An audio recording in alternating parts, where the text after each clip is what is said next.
জোনাইত নিশা দুৰ্বৃত্তই চলালে এটা পৰিয়ালৰ বাসগৃহ জোনাই থানাত এজাহাৰ দাখিল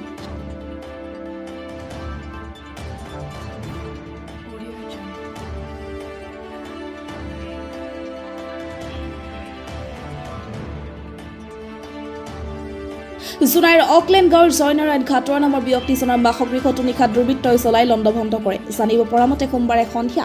অকলেণ্ড গাঁৱৰ নিবাসী জয়নাৰায়ণ ঘাটোৱাৰ নামৰ ব্যক্তিজনৰ লগত একেখন গাঁৱৰে নিবাসী জয়ন্ত ডেকা আৰু জিতেন মুণ্ডা নামৰ ব্যক্তি দুজনে তৰ্ক বিতৰ্কত লিপ্ত হয় তেনে সময়তে জয়ন্ত ডেকা আৰু জিতেন মুণ্ডাই জয়নাৰায়ণ ঘাটোৱাৰৰ পত্নীৰ নাম লৈ বিভিন্ন অশ্লীল গালিগালাজ কৰি জয়নাৰায়ণ ঘাটোৱাৰক ব্যক্তি দুজনে মাৰপিট কৰে যদিও উক্ত স্থানৰ পৰা কোনোমতে প্ৰাণ ৰক্ষা কৰি পলাই যাবলৈ সক্ষম হয় জয়নাৰায়ণ ঘাটোৱাৰে ইফালে ব্যক্তি দুজনৰ ভয়ত জয়নাৰায়ণ ঘাটোৱাৰে তেওঁৰ মাহীয়েকৰ ঘৰত নিশা কটোৱাৰ সময়তে জয়ন্ত ডেকা আৰু জিতেন মুণ্ডাই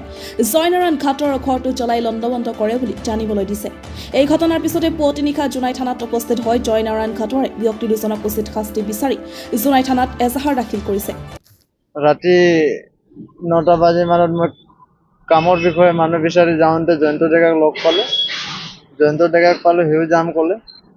তাৰপৰা জিতেনক সিও ক'লে জিতেনো যাব নেকি বুলি তাৰ তাত বিচাৰি গ'লোঁ জিতেন মুণ্ডাক বিচাৰি যাওঁতে সিও যাম কৈছে বহি থাকোঁতে এক দুই এষাৰ কথা ক'লে মোৰ মাইকীৰ বিষয়ে ক'লে ডেলিভাৰী আছেতো সি ক'লে তোৰ ল'ৰা ছোৱালী নহ'ব মই হাও দিছোঁ হেন তেন ক'লে মই ক'লোঁ এনেকুৱা নকবি তই কোনে এনেকা ক'লে জয়ন্ত ডেকাই ক'লে এনেকুৱা নকবি তই মোৰ আজিকালি হৈ আছে মাইকীটো মোৰে এতিয়া পইচা পাতিৰ চিন্তা মোৰ এনেকুৱা নকবি কওঁতে তই বঙালী কি কৰিবি বুলি মোক ডিঙিতে চেপি ধৰিলে জয়ন্ত ডেকাই তেতিয়া মই তাক এনেকৈ হাতৰ পৰা গুচাই দিওঁতে আকৌ জিতেন মুণ্ডাই মোক